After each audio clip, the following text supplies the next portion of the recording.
Praise the Lord. ഈശോയിൽ സ്നേഹമുള്ളവരെ, കഴിഞ്ഞ 33 ദിവസം നമ്മൾ വിമല ഹൃദയ പ്രതിഷ്ഠയ്ക്ക് വേണ്ടി ഒരുങ്ങിക്കൊണ്ടിരിക്കുകയായിരുന്നു. ഇന്ന് നമ്മൾ പരിശുദ്ധ അമ്മ വഴി ഈശോയ്ക്ക് നമ്മളെ തന്നെ സമർപ്പിക്കുമ്പോൾ ആ സമർപ്പണം പൂർത്തിയാവുകയാണ്. ആ വിമല ഹൃദയ പ്രതിഷ്ഠ നമ്മൾ പൂർത്തിയാക്കുകയാണ്. ഈശോയിൽ സ്നേഹമുള്ളവരെ, പരിശുദ്ധ അമ്മയ്ക്ക് നമ്മളെ തന്നെ സമർപ്പിച്ചു കഴിയുമ്പോൾ പരിശുദ്ധ അമ്മ നമ്മളെ ഈശോയിലേക്ക് കൂട്ടിക്കൊണ്ടു പോകും. വിശുദ്ധ യോഹന്നാന്റെ സുവിശേഷം അധ്യായം 2, 3, 5 വാക്യങ്ങൾ നമുക്കൊന്ന് ധ്യാനിക്കാം. അവിടെ നമ്മൾ കാണുന്നത് കാനായിലെ വിവാഹ വിരുന്നില് വീഞ്ഞു തീർന്നു പോകുന്ന അവസ്ഥയാണ്. 3-ാമത്തെ വാക്യം പറയുകയാണ്, അവിടെ വീഞ്ഞു തീർന്നു പോയപ്പോൾ യേശുവിന്റെ അമ്മ അവനോട് പറഞ്ഞു, അവർക്ക് വീഞ്ഞില്ല എന്ന്.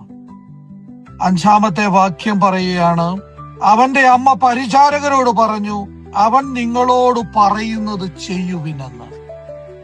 ഈശോയിൽ സ്നേഹമുള്ളവരെ, നമ്മള് വിമല ഹൃദയ പ്രതിഷ്ഠ ചെയ്തു കഴിയുമ്പോൾ പരിശുദ്ധ അമ്മ നമ്മളോടും പറയുന്നത് ഇത് തന്നെയാണ്.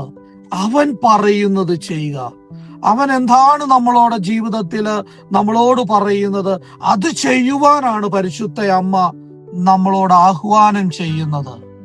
വിശുദ്ധ ലൂക്കാസ്ലീഹായുടെ സുവിശേഷം അധ്യായം 1 38-ാമത്തെ വചനം പറയുന്നു, മറിയം പറഞ്ഞു, ഇതാ കർത്താവിന്റെ ദാസി, നിന്റെ വാക്ക് എന്നിൽ നിറവേറട്ടെ എന്ന്.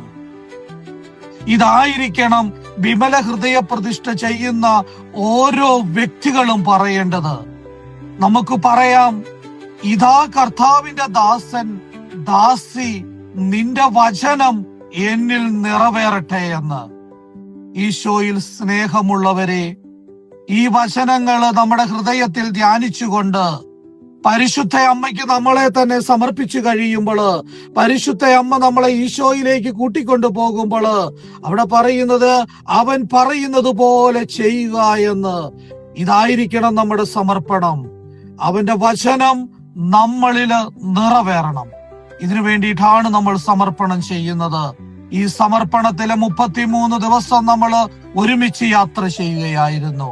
ഇനിയുമുള്ള നമ്മുടെ ഈ ജീവിതയാത്രയില് നമ്മള് ഈ വചനം ധ്യാനിച്ചുകൊണ്ട് പരിപൂർണമായിട്ട് സമർപ്പിച്ചിരിക്കുന്ന ഓരോ വ്യക്തികളും ഈ വചനം നമ്മുടെ ഹൃദയത്തിൽ ഉണ്ടായിരിക്കണം. ഇതാ കർത്താവിന്റെ ദാസൻ, ഇതാ കർത്താവിന്റെ ദാസി എന്ന് പറഞ്ഞുകൊണ്ട് പൂർണ്ണമായി സമർപ്പിച്ച ഒരു വ്യക്തി യേശുവിന്റെ സ്വരത്തിനു വേണ്ടി ഈശോ പറയുന്നത് പോലെ അവന്റെ ജീവിതത്തെ മാറ്റിവെക്കും. നമുക്കും അതിനുവേണ്ടി ഒരുങ്ങാം. അതിനുവേണ്ടി പൂർണ്ണമായിട്ട് നമ്മളെ തന്നെ സമർപ്പിക്കാം. ദൈവം എല്ലാവരെയും സമൃദ്ധമായിട്ട് അനുഗ്രഹിക്കട്ടെ. ഈ യാഹ്വേ ഷാമ മിനിസ്ട്രിയെ, പ്രയർ ഗ്രൂപ്പിനെ നിങ്ങളുടെ ഹൃദയത്തിൽ സ്വീകരിക്കുക. യാഹ്വേ ഷാമ പ്രയർ ഗ്രൂപ്പിന്റെ മുമ്പോട്ടുള്ള ഓരോ പ്രവർത്തനങ്ങളെ കുറിച്ച് നിങ്ങളുടെ പ്രാർത്ഥനയിൽ ഓർക്കുക. നമുക്ക് ഒരുമിച്ച് മുമ്പോട്ടുള്ള ജീവിതത്തില് അവന്റെ സ്വരം കേട്ടുകൊണ്ട് മുന്നോട്ട് നീങ്ങാം. ദൈവം എല്ലാവരെയും ഒരിക്കൽ കൂടി എല്ലാവരെയും സമർത്ഥമായിട്ട് അനുഗ്രഹിക്കട്ടെ. ആമേൻ.